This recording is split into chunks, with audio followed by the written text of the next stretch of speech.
Estamos orando y en esta semana iniciamos estos tiempos de oración a las 7 de la mañana. Aquí veo personas que nos acompañaron desde muy temprano hoy y hemos estado toda la semana orando y seguiremos orando, y la próxima semana seguiremos orando aquí a las 7 de la mañana desde el día martes al día viernes, donde todos están invitados.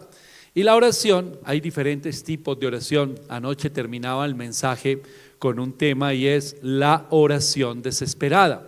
Y le voy a invitar que vaya conmigo a la palabra de Dios, al primer libro de Samuel.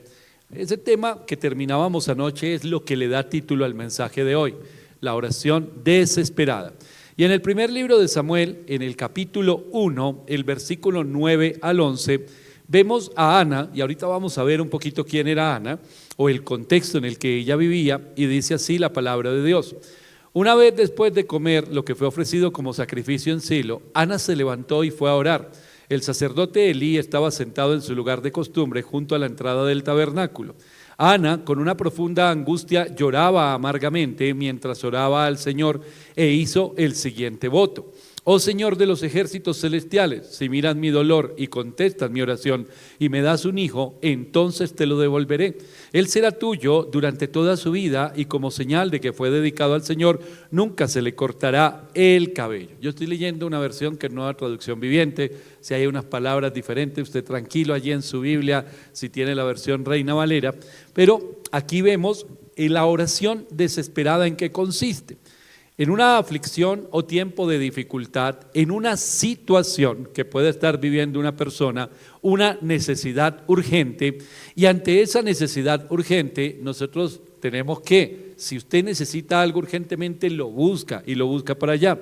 Delante del Señor hacemos una súplica urgente y eso significa entregar el control de las situaciones al Señor y fortalecernos en esa oración para persistir, permanecer ¿en qué? En la petición. ¿Hasta cuándo? Hasta que recibimos, hermano. En la palabra de Dios vemos un caso muy reconocido que es el de Jacob cuando peleaba contra el ángel del Señor y le dijo: no te dejaré. ¿Hasta cuándo? Hasta que me bendigas. Voy a persistir, me quedo, persisto en la oración. Y nosotros debemos aprender a persistir, a tener paciencia y a tener la fortaleza para hacerlo. Pero ¿cómo lo hacemos? Si muchas veces no confiamos en el Señor, si muchas veces perdemos la visión, si muchas veces nos despistamos, nos desubicamos y terminamos yéndonos hacia otro lugar. Ana, que está haciendo esta oración, y lo vemos en el capítulo 1 en el que estamos, unos versículos atrás, ¿quién era? Cuando nosotros vemos la vida de Ana, los versículos atrás, podríamos pensar que en nuestra vida hemos vivido situaciones, ojalá no exactamente iguales, y lo voy a decir por qué ahorita, pero sí parecidas a las de Ana. Habla la palabra de Dios y nos enseña que Ana era una mujer que tenía su esposo, pero su esposo, y bueno, en estos tiempos era permitido, así que a los hombres que nos acompañan hoy les recordamos que eran otros tiempos y otra cultura, por si acaso, porque su esposo tenía no solamente a esta mujer, sino tenía otra esposa, Penina. Dice la palabra de Dios que las dos tenían unas condiciones diferentes. Ana no podía tener hijos y en el contexto en que ellos vivían, cultural, histórico, allí en ese contexto una mujer que no tenía hijos era algo así como una mujer fracasada, ¿verdad? Entonces la sociedad empezaba a mirarla de esa manera.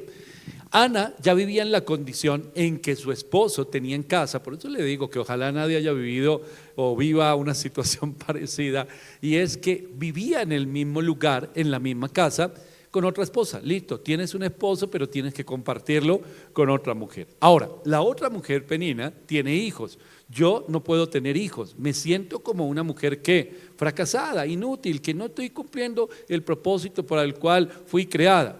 Pero aparte de todas esas cosas, Penina, como muchas personas, ahí sí en el tiempo de hoy, terminan riéndose y teniendo actitudes de burla con las personas que están en una condición, digámoslo, Penina se veía superior porque ella sí tenía hijos y miraba a la otra un poquito por encima del hombro y terminaba haciendo burla de ella. Hay otro caso en la Biblia que también nos muestra a una mujer, recuerdan ustedes, hablando precisamente de Jacob, a Raquel y Lea. Una tenía hijos, la otra no. En algún momento la que no tenía hijos vino y le dijo al esposo: pero por favor, es que yo quiero tener un hijo. Y él le responde: pero ¿acaso soy yo Dios? Órale al Señor, porque yo no puedo darte a ti. Si no ha podido ser de esta manera, yo no soy Dios para que esto suceda. Y esto causa una carga tremenda. Ahora, ¿qué tiene que ver Ana con nosotros, hermano? Muchísimo, por la siguiente razón. Porque muchas veces nosotros no entendemos, y quizás nunca lo vamos a entender, porque a veces emprendemos cosas, hacemos lo correcto, viéndolo desde el punto de vista de los pasos de algo. Yo trabajo juiciosamente todos los días, voy, me esfuerzo, hago, emprendo, siembro, hago una cantidad de cosas, pero no hay fruto. Y sucede en todos los aspectos, no solo en el caso que estaba viviendo Ana, sino en el trabajo, en la labor de nuestras manos, en los proyectos, en la familia. Quizás estamos orando de una manera ya que nos sentimos frustrados y en derrota porque no vemos que las cosas cambien, hermano. Entonces nos preguntamos: ¿dónde está Dios? ¿Y qué es lo que Dios quiere de nosotros? Y pasamos por procesos de dolor, de sufrimiento, por opresión. Pasamos por situaciones, hermano, que nos hacen a veces, y yo sé que hay muchas personas porque me lo preguntan, me lo han dicho en consejería, en las peticiones de oración, y me siento completamente desanimado. ¿Por qué? Porque no hay fruto. Y cuando no hay fruto, hermano, nos sentimos quizás, como hacían sentir a Ana, fracasados. Y nos sentimos frustrados y empezamos a buscar la razón por la cual acaso Dios se olvidó de nosotros, o nos dio la espalda, o no nos escucha. Lo predicaba en la noche de ayer, y al terminar el servicio varias personas se acercaron y me dijeron: pastor, yo soy esa persona que a veces termino diciendo: es que Dios a mí no me escucha, es que Dios no me responde. ¿Por qué? Porque todos vamos a vivir procesos, hermano, procesos que nos llevan también a probar un poco nuestra fe, y que Dios permite. Y hay unos compases de espera para el cumplimiento de las promesas de Dios, pero tiene que ver con nuestra fe. Ahora imagine el contexto nuevamente en el que vive Ana, pero lo más tremendo del asunto es el significado de su nombre. ¿Usted sabe qué significa el nombre Ana? En hebreo, el nombre Ana tiene el significado de gracia. Y gracia para nosotros tiene un significado que es favor, o en el caso de Ana se llamaba, cambiémosle el nombre de Ana y pongámosle la favorecida. Ahora imagínense qué cosa tan contraria, la favorecida, y es la que no da fruto. El nombre que el Señor nos ha dado a nosotros, ¿cuál es? Hijos. Nosotros somos hijos del Señor. Recuerde en el Evangelio de Juan, en el capítulo 1, el versículo 12, que nos habla que todos los que creyeron en Él les dio potestad de ser hechos hijos de Dios. Nosotros somos hijos del Dios Altísimo. Desde el momento en que rendimos nuestro corazón al Señor, decidimos creer en Él, tomamos el lugar de hijos. Y la Biblia nos habla que como hijos somos herederos, coherederos junto con Cristo de todas las promesas del Señor. Y las promesas del Señor y los planes del Señor son planes de bien y no de mal. Y las promesas y propósitos del Señor sobre nuestra vida son maravillosos. Entonces nos sucede lo mismo que Ana, que prácticamente nos llamaríamos favorecidos, o que el favor de Dios está sobre nosotros, y miramos a las personas y decimos: ¿pero dónde? ¿Pero cómo yo soy un bendecido de Dios? ¿Cómo así que yo soy un hijo de Dios? Y el enemigo nos lleva ¿a qué? A compararnos, a mirar para los lados, a mirar a otros lugares y decir: pero si yo le he dedicado mi vida al Señor, una cosa, la otra. Viene el desánimo, vienen los argumentos, hermano, y allí estaba Ana. En hebreo, su nombre, gracia, favor o favorecida.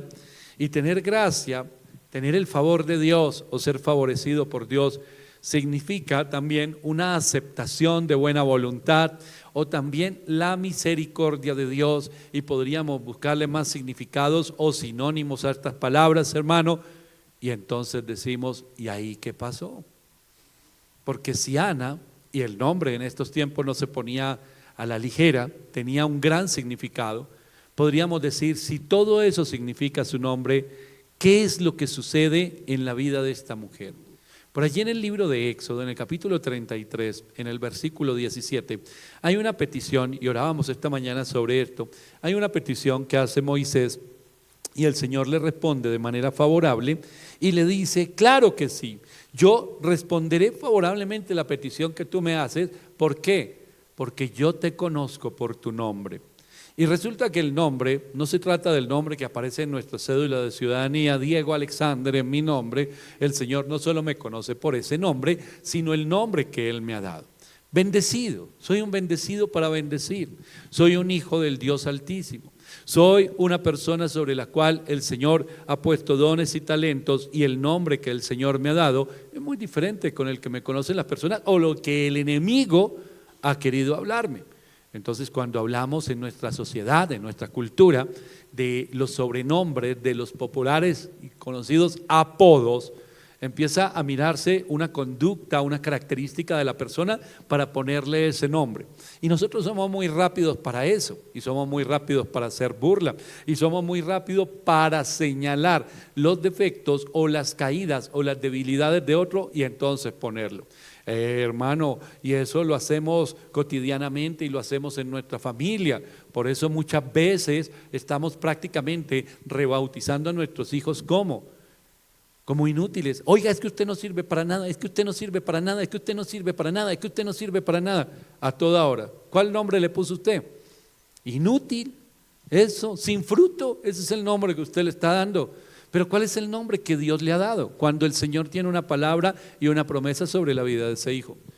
¿Cuántos hombres, ojalá no aquí, espero que no, pero cuántos hombres, si dijéramos en la calle, tomamos un megáfono enorme y decimos, levanten la mano los sinvergüenzas? ¿Y cuántos hombres fueron bautizados así por sus propias esposas? Es que este es un sinvergüenza, es que este nunca va a cambiar.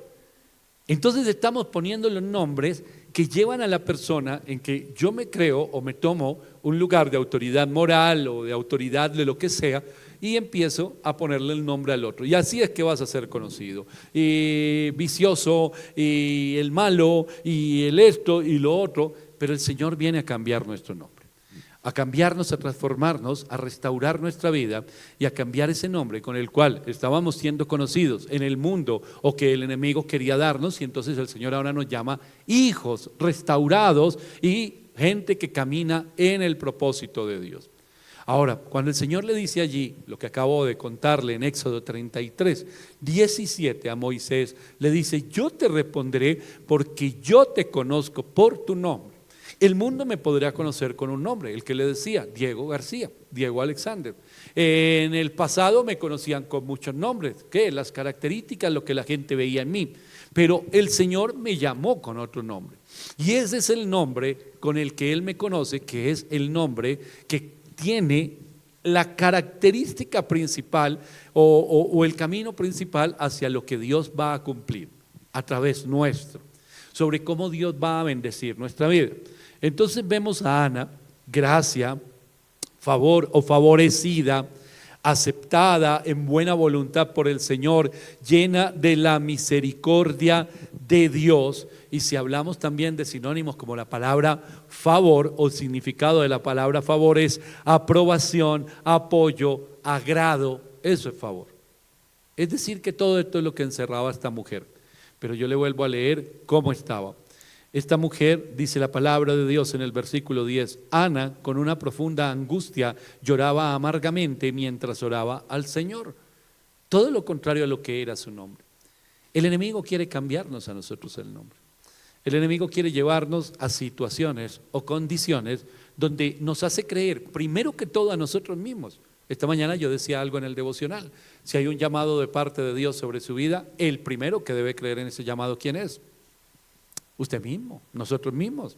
Si yo no le creo al Señor y le creo más al enemigo, entonces empiezo a llamarme a mí mismo como Satanás quiere que yo me llame. Él quiere cambiar el nombre, y el nombre es bien importante, hermano. El nombre es algo bien importante. Vuelvo y le digo, no el nombre de pila que nos pusieron nuestros padres, sino el nombre que el Señor nos ha dado. Mire que cuando Daniel y todo el pueblo fue llevado a la cautividad a Babilonia, lo primero que hicieron, a la cautividad a Babilonia, no se llevaba a todas las personas se fueron para otros lugares y lo que hacían cuando una nación tomaba prisionera o bajo su yugo a otra nación, lo que hacía era coger, primero que todo, a las familias más importantes, a quienes podrían levantarse en protesta o en contra de esa toma y se los llevaban o prisioneros o hacían lo que trataron de hacer con Daniel y con sus amigos. ¿Y qué era? El nombre de Sadrach, Mesach y Abed-Nego que les pusieron allí, cambiaron los nombres de lo que ellos tenían como significado en su nombre. Al mismo Daniel lo llamaban de otra manera.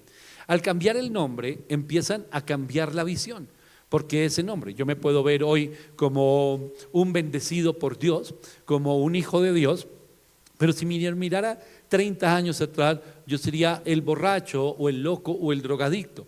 Y la manera en que yo me vea a mí mismo, hermano, empieza a mostrarme cómo me comporto, cómo reacciono ante ese llamado o ante ese nombre. Es muy importante cómo usted llama a las personas y cómo permite usted que el enemigo le diga. Cuando a Daniel entonces y a estos jóvenes que eran muy sabios los llevaron, lo primero que dijeron es: vamos a cambiarles a ellos desde su interior. Eso es empezar. Y le digo algo aquí entre nos, eso es lo que se ha hecho durante generaciones con los jóvenes y por eso vemos a la juventud un poco confundida en muchas cosas. Entonces lo que empieza es un tema desde dentro, cultural y de relacional y social. Entonces lo primero que dijeron es: cámbienles el nombre y enséñenles todo lo que es de nuestra cultura y cámbienles las costumbres que ellos tienen y que entren en nuestras costumbres. Por eso ellos dijeron: no, preferimos ayunar, desde el principio los vemos así, no, preferimos no caer en lo mismo. ¿Por qué? Porque ellos querían conservar ¿qué? Su identidad. ¿Cuál es su identidad, hermano? Vuelvo al tema de Juan 1:12, usted es un hijo de Dios y como hijo de Dios tiene unas bendiciones, unas promesas sobre su vida y también unas demandas de ¿qué? De obediencia. Entonces cuando nosotros permitimos que el enemigo nos cambie el nombre, Ana, que tenía un nombre que significaba tanto, la vemos en un momento totalmente lo contrario a lo que significaba. Estaba en angustia, estaba en amargura, pero hermano, por eso le conté la historia de la casa de Ana. ¿Quién no? ¿Quién no con una situación semejante? ¿Quién no con una situación que se está viviendo en su hogar? Imagínese ver a una mujer en el tiempo de hoy que comparte su esposo con otra mujer, ¿estaría muerta de la risa? Y que la otra se burlara de ella, y que la otra la viera por encima del hombro, y que la otra prácticamente le dijera: usted es una inútil, usted es una fracasada. No, no estaba para morirse de risa, estaba para sentir mucho dolor. Pero esta historia de Ana nos muestra algo y estamos hablando de la oración desesperada. Anoche hablamos la parte en que en ese tiempo de dolor y dificultad ella tenía una necesidad en lo profundo de su corazón y esa necesidad la llevó delante del Señor y entregó el control de todo lo que era ella al Señor. Y lo primero que yo le quiero decir, y vuelvo a tomar el versículo 10, dice la palabra de Dios, se lo vuelvo a leer: Ana, con una profunda angustia, lloraba amargamente mientras oraba al Señor. Allí vemos a la mujer en una actitud. Por un lado, tenemos lo que nos oprime, lo que nos lleva a un punto, hermano, donde sentimos que ya no podemos más. Hay una opresión tan tremenda, hay un dolor tan tremendo, hay una preocupación tan tremenda, que lo primero que quisiéramos es ¿qué? Ni siquiera levantarnos, hermano. Ni siquiera salir a la calle. Y hacia allá han llegado muchas personas. Es que yo ya fracasé por donde se le mire, yo ya, mejor dicho, no tengo nada que hacer. Pero resulta que no es así. Lo primero que usted debe reconocer, hermano, es que usted no debe dejarse, voy a utilizar estos sinónimos: amargar, abatir y deprimir. ¿Y cómo hacemos para eso? ¿Cómo luchamos contra esas cosas? Debemos ir y tomar un medicamento todos los días para que nos mantenga entonces medianamente tranquilos y que podamos decir que estamos bien, normal. No, hermano, no necesitamos eso. En el versículo 9 está la manera en que nosotros podemos alcanzar esa victoria, porque hoy vamos a orar por eso, por esa victoria y por esa respuesta del Señor. La palabra de Dios en el versículo 9 dice: una vez después de comer lo que fue ofrecido como sacrificio en Silo, subraya eso en su Biblia, Ana se levantó. Ana se levantó y se fue a orar. Ese es el secreto a voces, hermano. Porque la situación que estamos viviendo, no sé qué situación estará viviendo usted, lo primero que le dice el enemigo es: no salgas, no vayas a la iglesia, no ores, no hables con nadie, no te dejes ver por nadie. ¿No te das cuenta que si tú sales a la puerta de tu casa, todo el mundo ya conoce tu fracaso, todo el mundo conoce tu situación, todo el mundo conoce lo que tú estás viviendo? Míralos cómo se burlan de ti, míralos cómo te señalan, míralos cómo hacen escarnio de ti, míralos cómo critican, míralos cómo están hablando unos con otros. Es mejor que te escondas. Es mejor que te quedes escondidito, es mejor que no tengas contacto con nadie, es mejor que no vuelvas, ni siquiera Dios ya te quiere, porque eso es lo que hace el enemigo. En Apocalipsis nos habla que Él es el acusador de nuestros hermanos, dice la Biblia, que los acusaba de día y de noche, pero la acusación de Satanás va en doble vía. Delante de Dios está diciendo: mírelo, este era Adriel, el que iba a ser predicador, el que era líder de la alabanza. Mire lo que hizo, no sirve para nada. Pero Adriel viene y le dice: mire cómo Dios le dio la espalda, Dios ya no lo quiere. Esa es la tarea de Satanás: acusar, mentir en todo momento. ¿Para qué? Para apartarnos de Dios. Pero Ana tomó una decisión, y ahorita vamos a seguir yendo sobre la vida de esta mujer. Ella tomó una decisión, se levantó y se fue a orar. Y ahí está la victoria, hermano, no está en otra cosa. Porque es precisamente en esos momentos cuando el enemigo dice: no te levantes, pero hay algo de fuerza todavía en usted. Y eso es ¿qué? Eso se llama la fe. Ahorita lo vamos a ver en la palabra. Eso es fortalecerse en el poder de Dios. Eso es levantarse a pesar de que sus rodillas parece que temblaran, en que ya no tiene fuerzas usted, en que siente que no va a llegar, pero llega a orar. Y ahí es donde encuentra la fortaleza del Señor. Y ahí es donde empieza a ver que todas las cosas que están ocurriendo pueden ser cambiadas y transformadas, no porque usted quiera, sino porque Dios tiene el poder para hacerlo. Y sabe una cosa, no solamente Dios tiene el poder, sino que lo va a hacer. ¿Y sabe por qué lo va a hacer? Porque es su voluntad. Porque la voluntad de Dios no es que usted estuviera caído en la lona, ni que estuviera viviendo las situaciones que está viviendo. Ahora, el Señor, Dios sigue siendo Dios.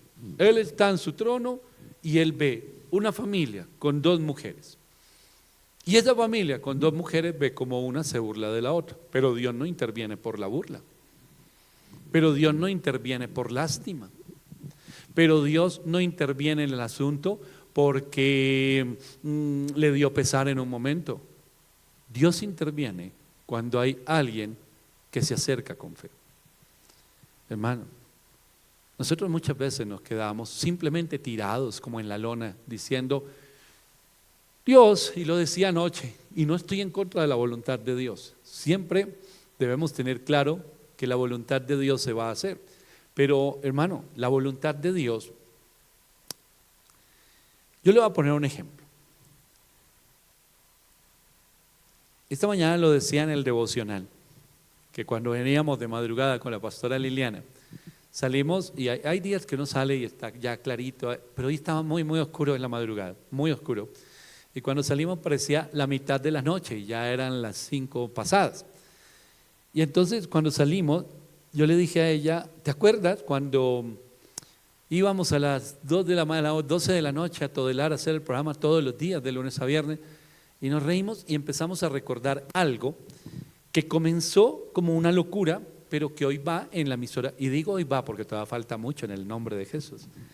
Hoy va en la emisora Fuego AM, pero empezó con algo que nosotros hacíamos, íbamos con la disposición de servir a Dios y de predicar la palabra. Alrededor había burlas, alrededor había consejos: dejen eso botado, lo decía en la radio esta mañana, eso es una perdedera de tiempo y de plata, nos decían. ¿A aquí en este lugar, algunos queridos hermanos en la fe. Hermano, pero nosotros persistimos y durante mucho tiempo lo hicimos, ese programa. Y era una gran bendición. Nosotros sabíamos y Dios sabía que ese programa era una bendición y que el Señor abrió un espacio. Si usted me pregunta a mí, en ese tiempo Dios me hubiera dicho, Diego, es que este es el inicio para que tú un día estés dirigiendo y programando una emisora 24 horas. Y no es solo eso, sino que tú la vas a tomar en arriendo durante 8 años y luego la vas a comprar. Si el Señor me hubiera dicho eso en ese momento, hermano, yo quizás ni hubiera ido a hacer el programa. ¿Por qué? Porque diría, ¿yo en qué me estoy metiendo? ¿Cómo? ¿Cuándo? ¿Dónde? ¿A qué hora? ¿Cómo va a ser esto? No, Dios mío, yo ni tengo el tiempo, ni tengo el conocimiento, ni tengo el dinero, sobre todo eso, ni tengo todo ese dineral que se necesita. Sin embargo, el Señor nos llevaba paso a paso. Pero en ese paso a paso el Señor empieza a desafiarnos a algo. Yo te voy mostrando el paso siguiente. ¿Tú crees si te sales de la barca o no? Señor, pero ¿es seguro? ¿Y por qué no me das una muestrica más allá del primer paso? Muéstrame cómo va a ser tu plan. No, no te lo voy a mostrar. ¿Crees o no crees? ¿Necesitas ver para creer? Bienaventurados los que creen sin ver, dice la palabra. Señor, pero no hay cómo. ¿Qué estrategia tú vas a utilizar, por ejemplo, para todos esos recursos? Entonces el Señor lo que debería responder ahí, o lo que hubiese respondido es, ese no es problema tuyo. Tú vas caminando y vas orando, porque sin oración no hay nada. Porque la oración y la petición a Dios de la voluntad de Dios es la que se va a cumplir. ¿Por qué le pongo este ejemplo? Porque si en ese tiempo el Señor me hubiera dicho, tú vas a comprar una emisora, y yo hubiese preguntado cuánto vale, y me hubieran dicho tantos miles de millones, yo me hubiera asustado mucho, pero mucho, hermano. Y en ese temor que me hubiese dado, esa inseguridad, yo no habría caminado en fe, sino que me habría echado una carga que no me corresponde. Y entonces el temor y la angustia y la opresión y el pensar que le fallaba a Dios empezaría a llevarme por un camino que yo diría, sin caminar en fe, lo que yo diría es, pasaría el tiempo y yo le diría al Señor, que se haga tu voluntad y no la mía, para parecer muy espiritual, ¿verdad? Porque yo escucho a muchos que quieren parecer espirituales. Que se haga tu voluntad y no la mía. Pero Señor, yo no puedo creer que tu voluntad sea, porque hay gente que tiene ese dinero. ¿Por qué no se le das a ellos? Porque ellos ya tienen el dinero. De pronto tu voluntad es que yo no tenga esa emisora, que no la dirija. De pronto tu voluntad es que yo no gaste esos recursos ahí, igual yo no los tengo. De pronto tu voluntad no es que yo esté dedicado de lleno a esto. Entonces ese temor hubiera entorpecido la voluntad de Dios, ¿verdad? Y no hubiese habido emisora, y no hubiese habido ministerio. Pero yo, para parecer espiritual, diría, bueno, Señor, estará de Dios que no fuera así. Yo soy tan buen cristiano. Hermano, yo conozco mucha gente que declara ese tipo de cosas, que habla ese tipo de palabras, cuando no es la voluntad de Dios que se quede estancado. No es la voluntad de Dios que se quede en el problema. No es la voluntad de Dios que se quede en el hoyo donde lo quiso meter el enemigo. No, eso no es la voluntad de Dios. Lo que pasa es que usted tiene miedo y no confía en Dios. Y entonces ahí, lo decía anoche, una falsa humildad. Y en esa falsa humildad, entonces nos da pena pedir, porque pensamos que, y si yo pido esto. Ahora, volvamos al ejemplo de la emisora. En la emisora era la voluntad de Dios que la emisora existiera. Por eso puso todas las cosas en orden en su momento. Y entonces, siendo la voluntad de Dios, yo debo orar. ¿Por qué? Porque se cumpla su voluntad. Pero para que se cumpla su voluntad se necesitan personas, se necesitan recursos, se necesita programación. Entonces yo debo orar por esas cosas y no es pecado. ¿Cuál es la voluntad de Dios para usted? ¿Cuál es el plan, el propósito, el proyecto que Dios le dio?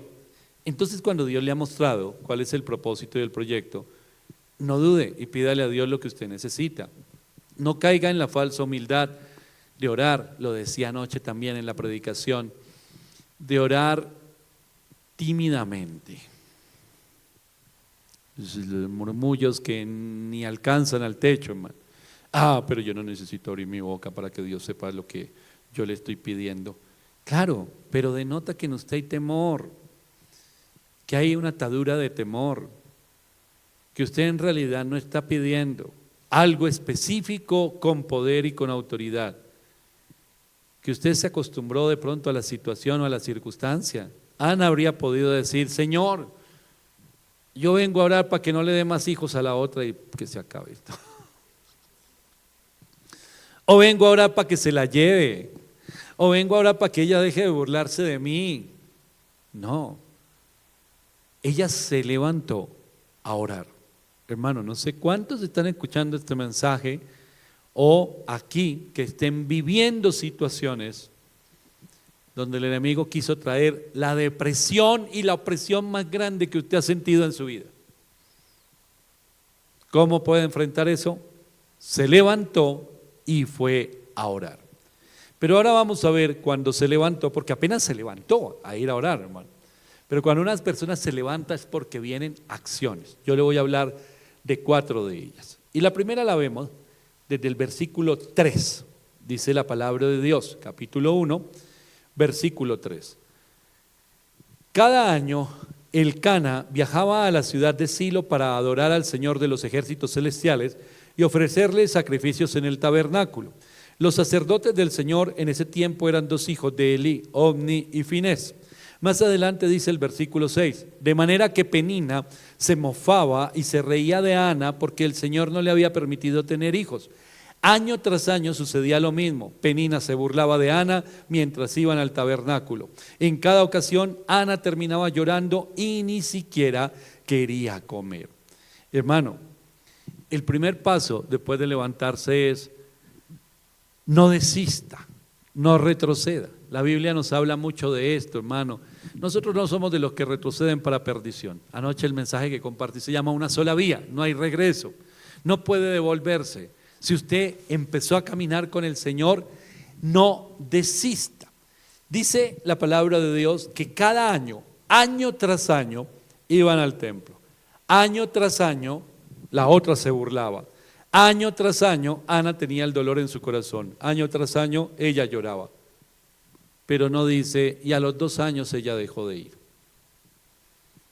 ¿Por qué? Porque este testimonio habla a nuestra vida. Porque nosotros somos los que le ponemos los ultimátum a Dios. Y nosotros que vivimos en un tiempo limitado, el tiempo cronos, que nos movemos por los días, las horas, los segundos, los minutos, las semanas, los meses, entonces le decimos al Señor: yo espero hasta tal fecha. Pero ¿cuál es esa fecha? Es que no quiero esperar mucho, es que ya he esperado demasiado. ¿Cuánto he esperado? Ya esperé 1 año, hermano. Es que ya esperé 1 semana. Es que ya esperé 10 minutos. Hermano, ¿hasta dónde alcanza su fe? Usted debe seguir. ¿En dónde? ¿A dónde iban? A adorar. ¿A dónde iban? Se lo voy a poner más o menos para los tiempos de hoy. Iban para la iglesia. A lo que me están escuchando. No desista. Siga asistiendo, siga congregándose. No deje congregarse como algunos tienen por costumbre, dice la Biblia. Hermano, no deje de creer. La gente hoy, cuando uno extraña personas en la iglesia, ¿qué pasó con fulanito de tal? ¿Qué pasó con esta familia? No, se desanimaron y dejaron de venir.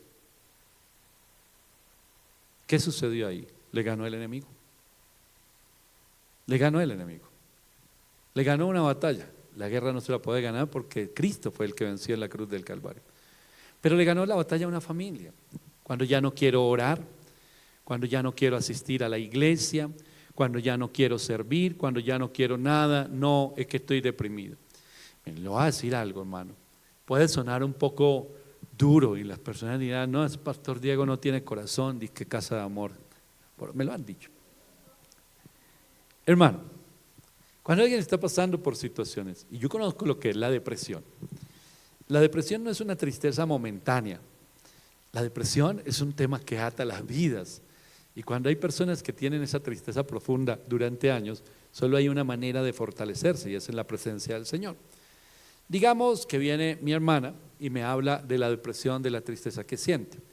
Cualquier persona natural lo que quisiera es darle un abrazo, apoyarla. ¿Qué hacemos para apoyar a la hermana? Y nos afanamos, etcétera, etcétera. Lo que debemos hacer con la hermana o con el hermano que está pasando esto es invitarlo y exhortarlo un poco. Exhortar significa empujar para sacar del hoyo en el que está una persona a través de la palabra, para que no se suelte de la mano de Dios. Voy a poner un ejemplo. En los equipos de trabajo en las iglesias a veces sucede que hay gente que llega a un punto como de colapso, y ni siquiera es por el trabajo ministerial, llega a un colapso por las preocupaciones y por una cantidad de ataques del enemigo. Entonces lo primero que dice es: yo voy a sentarme un rato. Y cualquiera diría: es lo mejor que puede hacer, vaya, tómese unas vacaciones un ratito. No, no es lo mejor, es lo peor que puede hacer. Por eso, cuando sucede algo como esto, yo le digo a los líderes de los ministerios: prográmenlo más. Pastor, pero yo le dije: pero qué cosa, ahora va a estar programado más servicios, pero es que ya no me siento. No, es que si usted deja de estar en el lugar donde debe estar, hombre, puede estar en la casa ahorita llorando o puede estar aquí sentado recibiendo palabra. ¿Qué le conviene más? ¿Qué es lo que más le edifica? ¿La palabra o estar en la casa ya acostado llorando? La palabra de Dios, porque es lo único que lo va a levantar, porque es lo único que le va a recordar todos los días que hay unos planes y unos propósitos de Dios que están por encima de las tormentas que está viviendo. Entonces, ese dolor que hay dentro de su vida, de su corazón, porque hay un dolor emocional, porque hay un desánimo, que no quisiera ni levantar los brazos, que no quisiera ni levantar los pies para ir a la iglesia, ese dolor empieza a levantarse de manera tal que ese mismo dolor y esos mismos ataques del enemigo lo lleva a ver por encima de las tormentas, hermano. Y es ahí donde la persona empieza a recibir las fuerzas que nos habla la palabra de Dios. Pero nosotros, equivocadamente, los seres humanos, pensando que hacemos bien, terminamos haciendo mal. ¿Por qué? Porque empezamos a consentir a la persona en la situación que está. Y venga, se lo voy a decir de esta manera: cada vez que yo consiento esas situaciones en una persona, la persona ya acabó como su propia tumba y está metido entre un hueco. La persona está ya metida entre un hueco. ¿Qué necesita? Salir de ahí. ¿Qué lo va a sacar de ahí? El poder de Dios, la palabra de Dios. Pero cada vez que una persona va y se mete en el hueco, en la propia tumba que ella hizo para ella, entonces nosotros vamos con la lástima y con el pesar, y es como si estuviéramos echando paladas de arena encima de la tierra, enterrándolo, hermano. Y eso es lo que hacemos, y esa es la lástima de los hombres, y ese es pobrecito el hermano. No, pobrecito no, porque el mismo Dios que nos sostiene a nosotros va a levantar a esa persona. Nosotros no podemos levantarla, pero Dios sí. Entonces le vamos a predicar, entonces vamos a ir a buscarlo, y no para contarle el chisme del día, vamos a ir a predicarle palabra. Vamos a ir a hablarle de Cristo, vamos a decirle: camine a ver para la iglesia, camine a ver allá, a alabar a Dios, a exaltar el nombre de Dios. Porque el hecho de que una persona se levante, ya lograste levantarte de ese hueco en el que estás. Ana, estás completamente triste. Oye, Ana, ¿no estás aburrida de venir todos los años? Como dice la palabra de Dios, se lo voy a volver a leer. De manera que Penina se mofaba y se reía de Ana porque el Señor no le había permitido tener hijos. Versículo 7, año tras año sucedía lo mismo. Penina se burlaba de Ana mientras iban al tabernáculo. En cada ocasión Ana terminaba llorando y ni siquiera quería comer. Ana iba de pronto triste, sin ánimos, otro año, y la otra con los hijos, y la otra burles, hermano. ¿Quién quiere ir a la iglesia en esa situación? La carne no quiere. Pero esa mujer, yo les digo allá en el centro, allá que está el ejemplo de las rampas, así lo voy a subir por las rampas arrastrándose, pero en el nombre de Jesús se levanta, y cuando llegue aquí el Espíritu de Dios lo va a levantar. Tráigalo arrastrado, pero tráigalo. Tráigalo y tírelo ahí en esa silla. Es que no me dan las rodillas. Tranquilo, que aquí hay sillas cómodas, hermano. Porque es la palabra de Dios. No desistir es lo primero. No retroceder.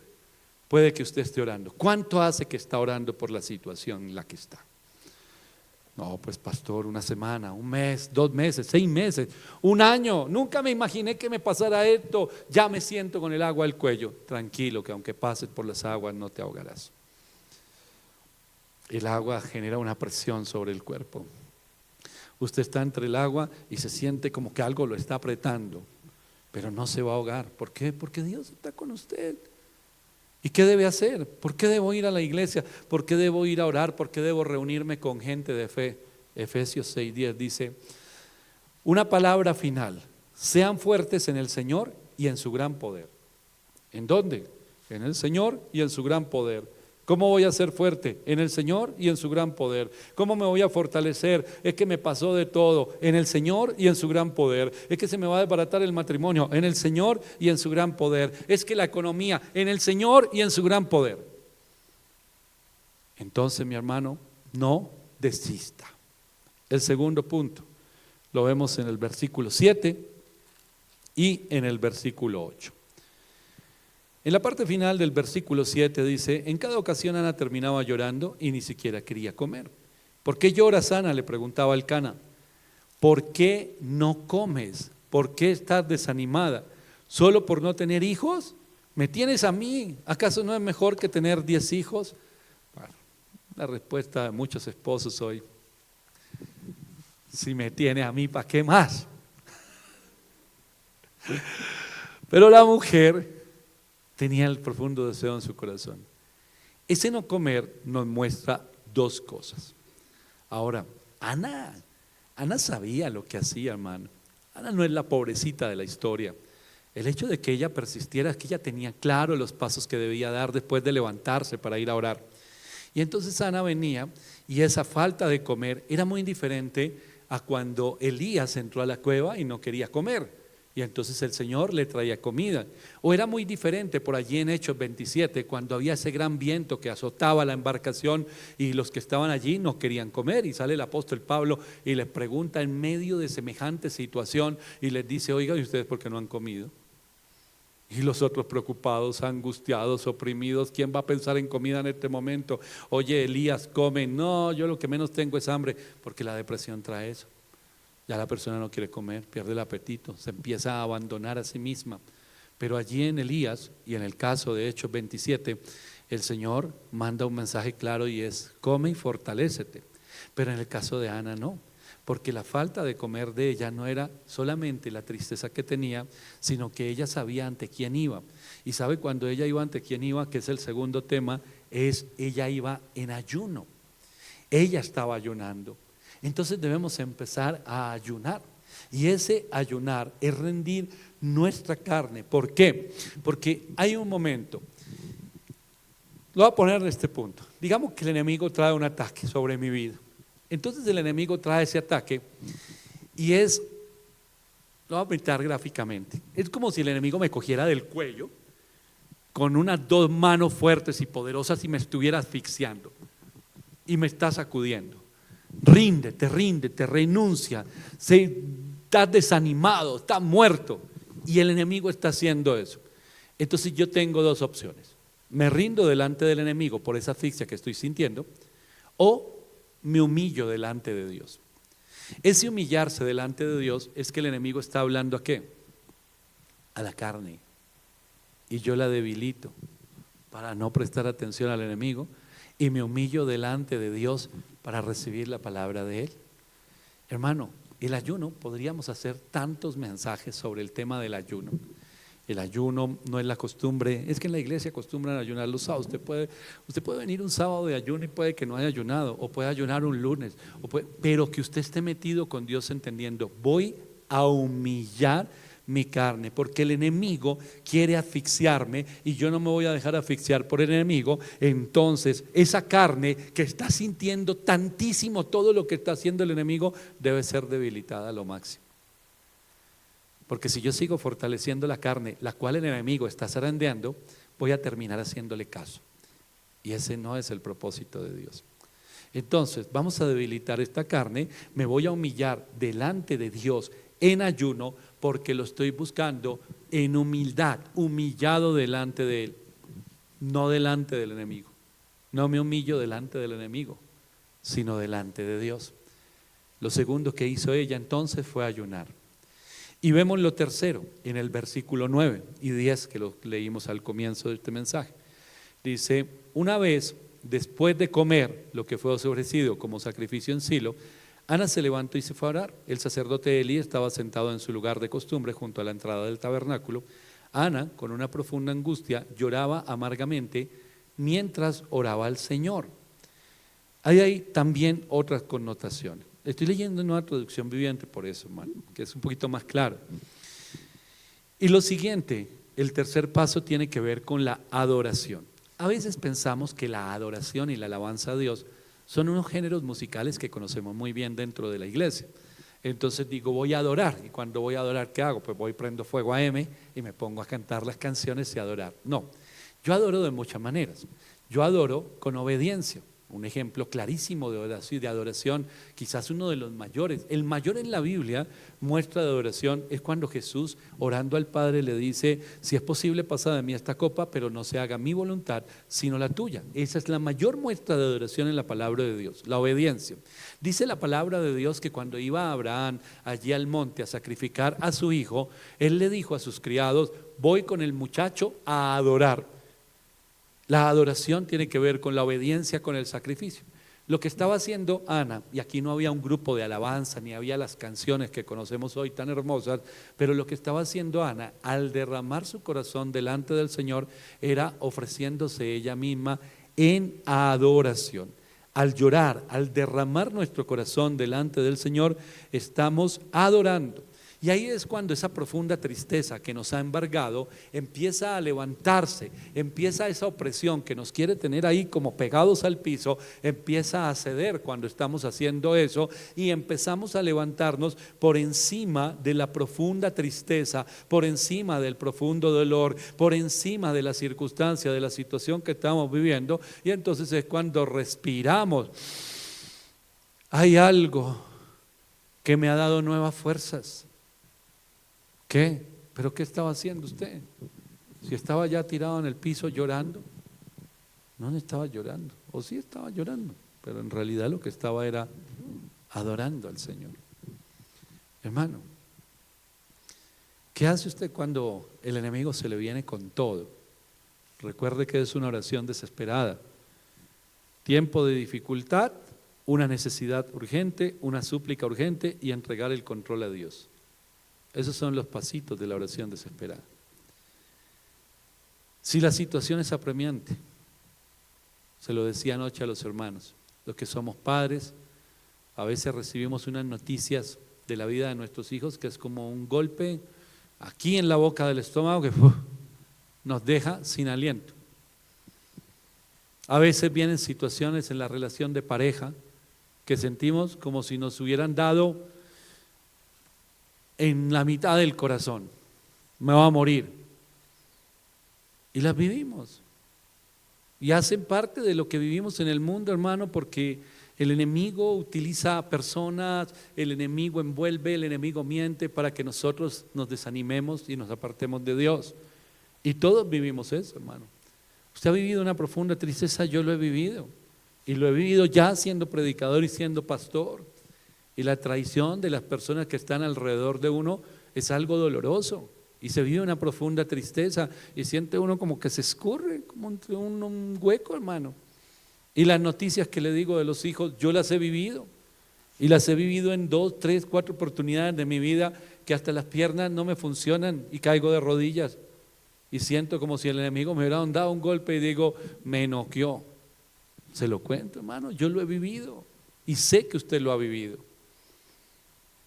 Pero tenemos un Dios poderoso que dice: este no es el final, porque esa circunstancia no es la última palabra de lo que hay para ti. Pero entonces, ¿por qué el enemigo logra darnos esos golpes? Y nos va a lograr dar otros, hermano. En el mundo tendremos aflicción, dice la palabra. Ojalá no pasara. Pero es en esos momentos donde todo lo que predicamos y repetimos tanto todos los días, el Señor dice: ahora llegó la hora de la lección, a ver si tú que tanto hablas de eso, si crees en eso. ¿A dónde voy? ¿A dónde corro? Una noticia hace unos años en mi vida fue así. Yo caí de rodillas, literal, las piernas no me dieron. Y cuando llegó la noticia, ¡pum!, Y empecé a llorar y dije, ¿qué pasó aquí? No puede ser, no puede ser. Y me fui a orar y a llorar toda la noche en mi estudio. Y oraba. Y la carne me decía una cosa y quería responder y quería hablar y quería decir. Pero hermano, si uno conoce los pasos a donde debe estar, ¿qué necesita? Una oración desesperada. Entonces caigo de rodillas en un punto de mi vida y le voy a poner un ejemplo. Digamos que la presencia del Señor está aquí de esta franjita azul hacia allá. Y yo caí de rodillas por aquí. Así sea arrastrándome, yo tengo que llegar allá, hermano. Así sea arrastrándome. Porque aquí es donde voy a encontrar respuesta, consuelo, fortaleza, en ningún otro lugar. En ningún otro lugar. Y me voy a quedar ahí el tiempo que sea necesario. En mi caso, yo pasé toda la noche. La noticia, la pastora me llamó, mira Diego, que tal. Hermano, cuando llegaron, ella entró al estudio y le dijo, no quiero hablar con nadie, no quiero ver a nadie. Y me quedé toda la noche. Lloraba, el enemigo me decía, usted es un mal papá, usted es culpable. Pero el Señor me recordaba las promesas. ¿Qué voy a hacer? ¿Qué voy a decir? ¿Qué vamos a hacer, hermano? Fueron muchas cosas, pero yo estaba en el lugar correcto. Porque aunque estuviera de rodillas y aunque no tuviera fuerzas en mis piernas, anímicamente no tenía fuerzas, hermano, me alcancé a levantar para ir a la presencia de Dios. No desistir, el ayuno, la adoración. Y esa profunda tristeza empieza el Señor a remover dentro. Y en esa profunda tristeza empieza uno como a levantarse por encima de esa profunda tristeza, por encima de esa circunstancia. Y hay un momento en que uno alcanza a ver por encima. Y las promesas de Dios todavía están ahí.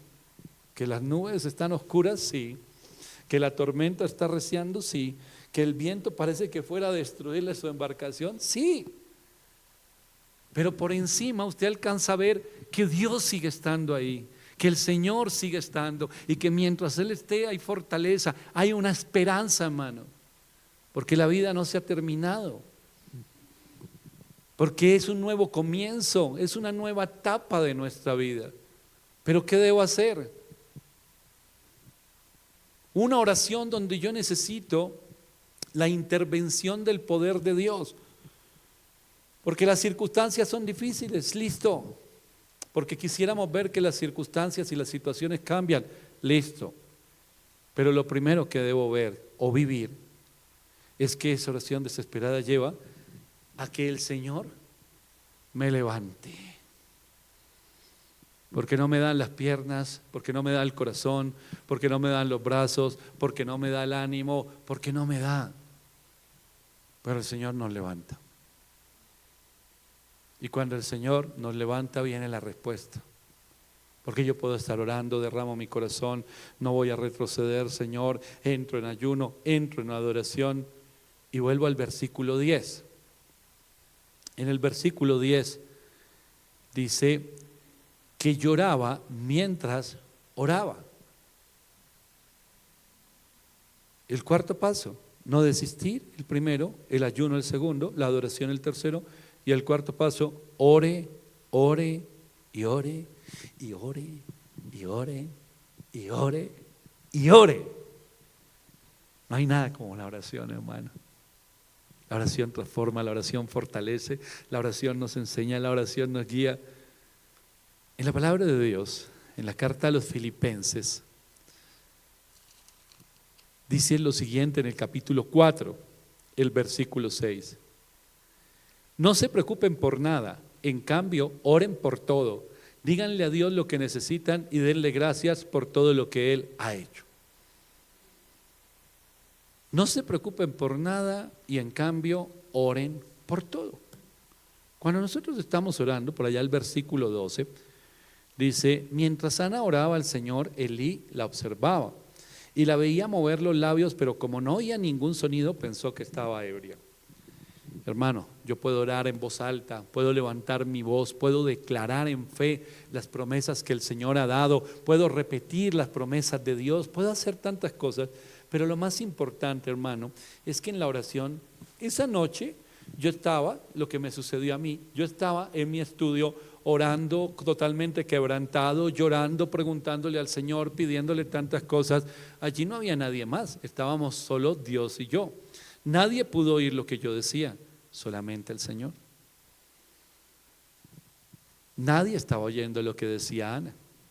Entonces Elí dijo: uy, esa mujer, venirse borracha a la iglesia. Él dio su opinión, hermano. ¿Sabe una cosa? No solo esta mujer tuvo un hijo y más hijos, sino lo más importante de este testimonio es el siguiente. Por espacio de aproximadamente 70 años, este pueblo no había escuchado la voz de Dios, porque quien estaba como sacerdote, que era Elí, y sus sucesores, sus hijos, hermano, sus hijos eran pecadores y él estuvo alcahueteando la situación. Entonces llevaban aproximadamente 70 años sin oír palabra de Dios. O sea, Ana no solo tuvo un hijo, Ana fue el instrumento de Dios para traer un profeta del tamaño de Samuel. Entonces la respuesta no fue solo del Señor: ay, bueno, sí que molesta, te voy a dar un hijo cualquiera. No, no era un hijo cualquiera. Ahora mire esto último, con esto voy cerrando. Usted sabe que hay algo más de Dios para usted, pero hermano, falta esa millita extra que habla la gente, esa última partecita del camino, ya está a punto de llegar. La promesa es grande, muy grande, muy grande. Yo les decía anoche a los hermanos en la iglesia que la promesa de Dios sobre su vida no es un dulce, no un paquete de papas, hermano. Son promesas demasiado grandes y poderosas, que no solo van a estar para su vida, para los suyos, sino que van a trascender. Ana oraba por un hijo. Ana no sabía que ese hijo se iba a convertir en la voz de Dios después de tantos años de silencio. La mujer hizo algo, versículo 11, e hizo el siguiente voto: oh Señor de los ejércitos celestiales, si miras mi dolor y contestas mi oración y me das un hijo, entonces yo te lo devolveré, él será tuyo durante toda su vida y como señal de que fue dedicado al Señor, nunca se le cortará el cabello. Hay dos cosas que parecen lo mismo, pero no lo son. Hoy en día la gente hace pactos con Dios. Si yo hago un pacto con Dios, hermano, así no tenga conocimiento, por ignorancia, por lo que sea, indirectamente yo lo que estoy diciendo al Señor es: yo soy igual a ti, yo te estoy ofreciendo algo que tú no tienes. ¿Y qué le puedo ofrecer yo a Dios que Él no tenga? Si todo lo que yo pueda darle al Señor, Él me lo ha dado primero a mí. Entonces yo no puedo ser igualado, de decir: Dios, vamos a negociar de tú a tú, hagamos un pacto. No, los pactos son de Dios con el hombre, no de nosotros con Dios. De parte nuestra hay votos que tienen que ver con una promesa, pero esa promesa que hizo esta mujer, que fue muy correcta, es: tú me das un hijo, yo voy a recibir algo de ti, una respuesta a mi oración, y yo lo voy a dedicar a ti, te lo voy a devolver. Mire qué diferente es a los pactos que la gente hace hoy. Yo te voy a dar algo que tú no tienes y que tú necesitas. Hay muchos líderes hoy en día, siervos, que son felices de la ignorancia de la gente en esto. ¿Por qué? Porque la gente termina pactando una cantidad de cosas en dinero y, dice Eclesiastés, prometiéndole a Dios cosas que no va a cumplir, y entonces se mete en problemas con Dios. Pero a los que reciben no les interesa, hermano. Tenga mucho cuidado con eso. Entonces, yo no puedo hacer un pacto con Dios, pero sí puedo hacer un voto, y ese voto es: eso que tú me vas a dar a mí como respuesta a mi petición y a mi oración va a ser para ti, es decir, te va a servir a ti. No es una promesa vacía, es una promesa con convicción. Y entonces el Señor escuchó la oración de esta mujer, así lo dice la palabra de Dios. Cuando ella se fue a su casa, usted ve a partir del versículo 19, el nacimiento y dedicación de Samuel. Temprano a la mañana siguiente la familia se levantó y una vez más fue a adorar al Señor. Después regresaron a su casa en Ramá. Ahora bien, cuando el Cana se acostó con Ana, el Señor se acordó de la súplica de ella y a su debido tiempo dio a luz un hijo, a quien puso por nombre Samuel, porque dijo: se lo pedí al Señor. Mire lo importante del nombre. Al año siguiente, el Cana y su familia hicieron un viaje anual para ofrecer sacrificio al Señor y para cumplir su voto. Pero Ana no los acompañó y le dijo a su esposo: esperemos hasta que el niño sea destetado, entonces lo llevaré al tabernáculo y lo dejaré allí con el Señor para siempre.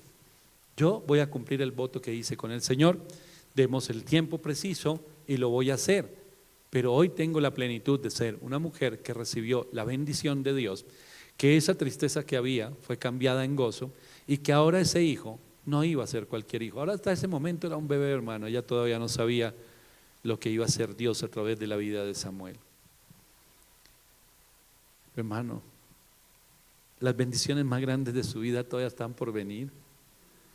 Lo que hemos visto hasta ahora es apenas un destello, una señal del poder de Dios, del amor de Dios. Mire lo que dice el Salmo 31:19. Qué grande es la bondad que has reservado para los que te temen. La derramarás en abundancia sobre los que acuden en ti en busca de protección y los bendices ante la mirada del mundo. Yo sé quién soy en el Señor. Sé que soy un hijo de Dios. Sé que Dios tiene grandes y maravillosas bendiciones para mí. Hay muchas que todavía no han llegado. Hay promesas que todavía no se han cumplido. Y vivimos tormentas, como se lo dije hace un momento. Y ni siquiera tenía que ver con un tema del ministerio, sino con un tema familiar. Pero el día que estaba de rodillas llorando, diciendo: yo no me voy a poder levantar de este dolor, el Señor en ese momento estaba consolándome, fortaleciéndome. Pero ese dolor se iba a convertir en un gozo profundo, en un gozo muy grande. Un día de esto les cuento cuál fue, aunque muchos me han escuchado. En un gozo muy grande, hermano, en mi vida. Pero fue un momento de dolor grande. Pero asimismo, el gozo y la bendición es mucho más grande. Entonces nosotros le pedimos al Señor y a veces pensamos: para mí, lo que yo le pido, para usted, lo que usted le pide, usted puede decir: esto es demasiado grande. Lo que yo le estoy pidiendo al Señor es demasiado grande. Y de pronto el Señor mira y dice: y eso que todavía no sabe la magnitud de la bendición que viene con esa petición. La magnitud es 10, 50, 100, 1000 veces más grande de lo que usted cree. Pero ¿qué debe hacer? No desistir, permanecer y entrar en ayuno, en adoración y en oración. Entonces lo que hacemos nosotros cuando hacemos eso, llegamos, el enemigo me está asfixiando, yo entro en ayuno, en oración, rindo mi carne, llego así sea arrastrándome a la presencia de Dios, y en la medida que yo me voy acercando, se unen dos cosas: mi fe y el poder de Dios. Mi fe y la promesa de Dios. Mi fe y la palabra, el cumplimiento de la palabra de Dios. Entonces, cuando se unen esos dos ingredientes, hay una explosión del poder de Dios, hermano. El enemigo no quiere que se unan las dos cosas, por eso no quiere que usted tenga fe. Dios le mintió, Dios no va a cumplir, ¿dónde está su hogar? ¿Dónde está el matrimonio perfecto? ¿Dónde está el ministerio que Dios le dio? ¿Dónde están sus hijos? ¿Dónde está su esposo? ¿Dónde está su esposa? ¿Dónde está el dinero que Dios le dijo que iba a tener? Vea, nada se cumplió, mentira, carreta, váyase, escóndase, renuncia a todo, salga corriendo, y muchos lo hacen. Pero hay otros que después de todas esas mentiras y burlas del enemigo, burlas de las peninas de este tiempo, no se convierta usted en una penina, nunca se burle de nadie, ni menosprecie al otro. Después de todas esas burlas, después de todas esas situaciones, entonces viene el Señor y se acuerda de su oración y dice: esta persona se fortaleció en el poder de mi palabra. Viene una respuesta. Y la respuesta, hermano, vuelvo y le digo, es algo que usted ni se imagina lo que va a hacer. Las mayores bendiciones de su vida todas están por venir. Porque vamos creciendo, vamos madurando y vamos teniendo una visión más clara de lo que Dios quiere para nosotros. Por eso llega un punto en la vida, como en el apóstol Pablo y Pedro, el mismo Santiago, que terminan diciendo que nosotros debemos dar gracias por los problemas. Cuando estamos nosotros chiquititos, bebés espirituales, decimos: ¿y cómo voy a dar gracias yo por un problema? Todo lo contrario, voy a dar gracias porque no los tengo. Pero entonces ellos explican algo, y todos ellos habían pasado por procesos, hermano. Y es tranquilo, vas a entrar en un problema, vas a entrar como en una molienda, vas a sentir que te mueres, te vas a sentir triste, se van a burlar de ti, un día sientes que ya no puedes más, te vas a deprimir, todas las cosas van a pasar, pero al otro lado vas a ver la gloria de Dios. No se deje engañar por el enemigo. Una oración desesperada. Estás viviendo tiempos de dificultad.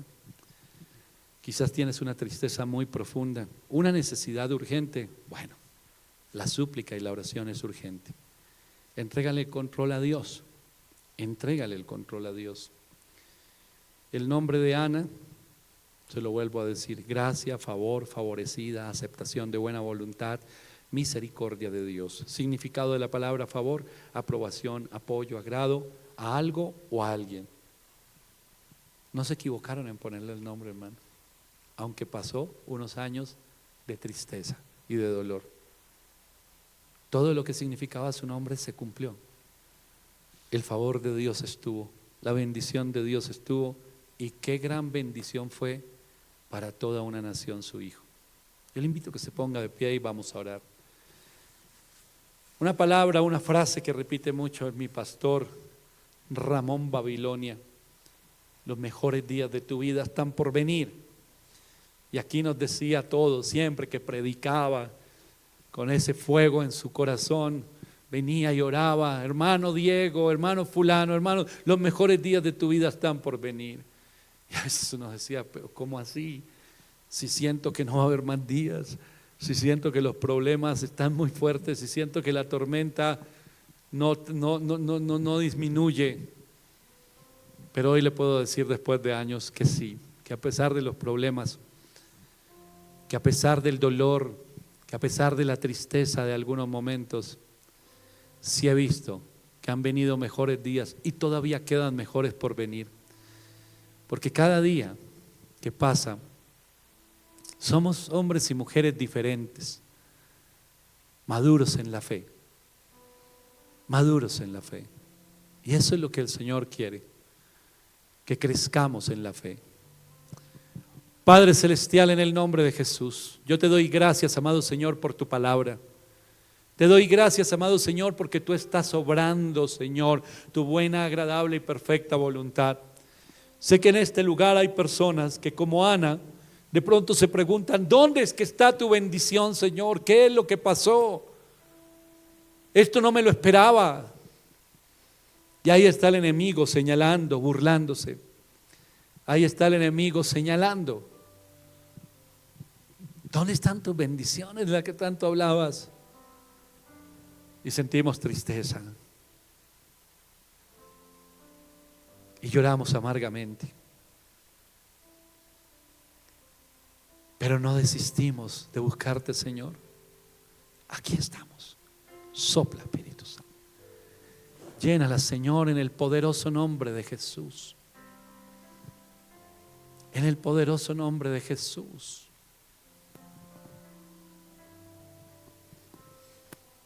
Llénanos en esta hora y fortalécenos, Señor. Ana subía cada año con Penina, con su esposo, y por el camino ella se burlaba, la despreciaba. Pero esta mujer nunca dejó de ir, nunca dejó de buscarte, nunca dejó de creer. Sopla, Espíritu Santo. Sana las heridas. Fortalécenos, Señor, en el poderoso nombre de Jesús. Tus promesas se cumplirán, Señor. Tu promesa se cumplirá. Tu promesa se cumplirá.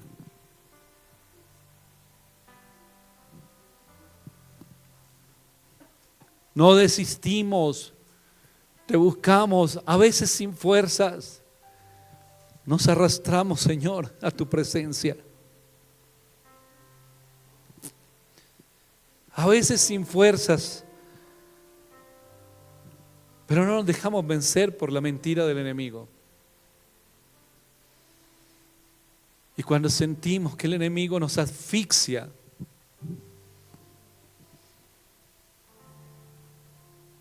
ayunamos, Señor, nos humillamos delante de ti. Sopla, Espíritu Santo,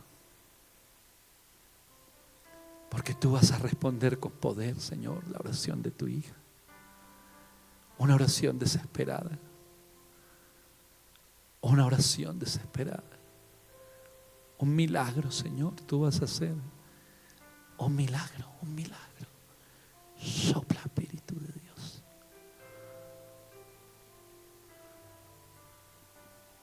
No nos desamparas, Señor.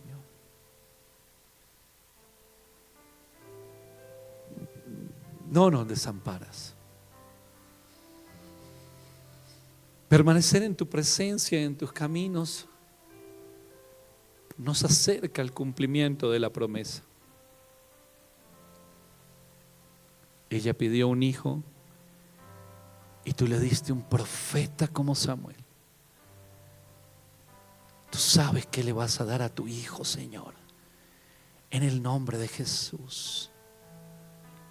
Algo mucho más grande y poderoso de lo que nosotros hemos pedido.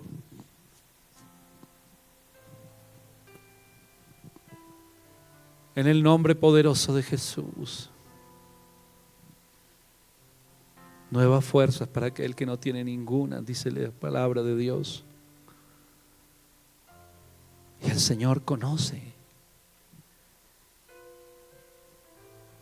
El Señor conoce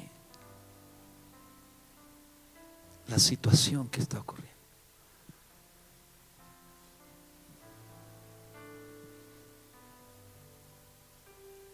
No dejes de buscarlo. No dejes de buscarlo. No dejes de buscarlo. Las oraciones que no oye nadie más, Él sí las escucha. En la intimidad del hogar, en el lugar donde nos encerramos, donde caemos a sus pies, donde le decimos: Señor, tú sabes que ya no tengo fuerzas.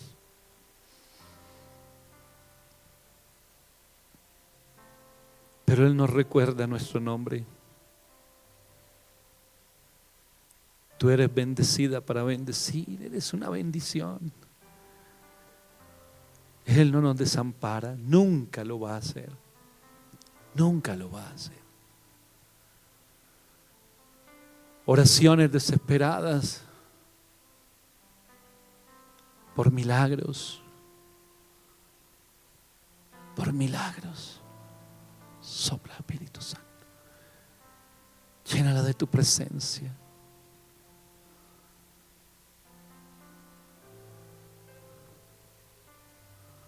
Cuando venga esa tristeza, ese sentimiento de soledad, de abandono, ve así sea arrastrándote a los pies del Señor. Te necesito. Te necesito, Dios. Te necesito. Sopla. Llénala. Sana las heridas, Señor. Sana las heridas.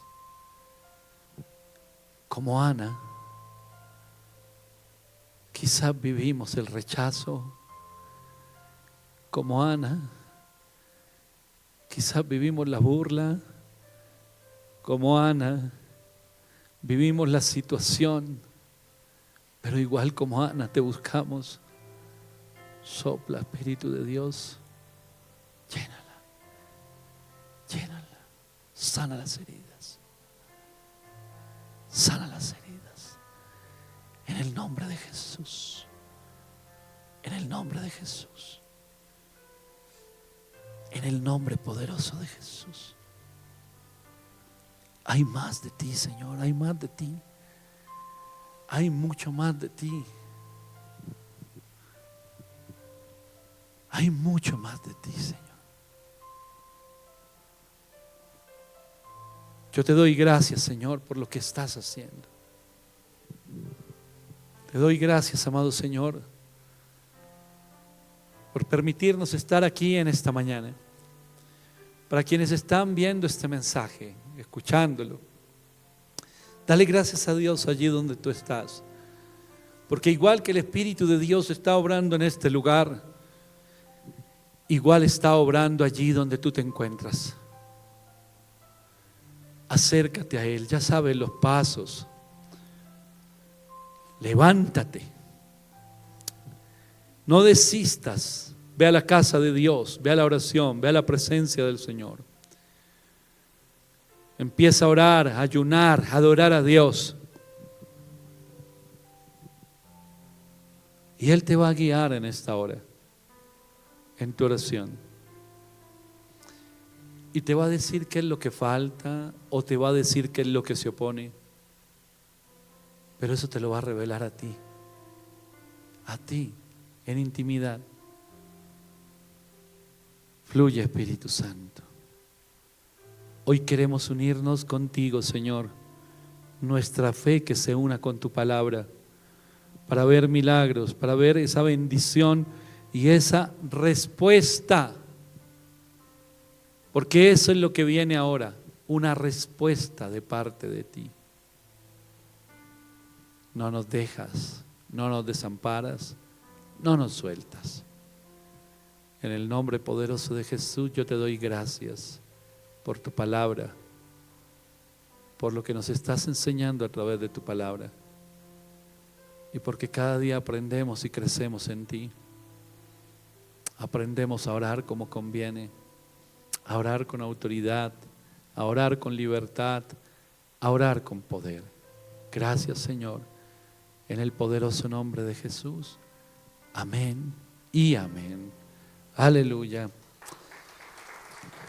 Damos gracias a Dios. Yo le invito a que tome asiento unos minuticos más y le damos gracias al Señor por lo que está obrando en esta hora, por lo que está haciendo en el corazón y en la vida de cada uno, mi hermano.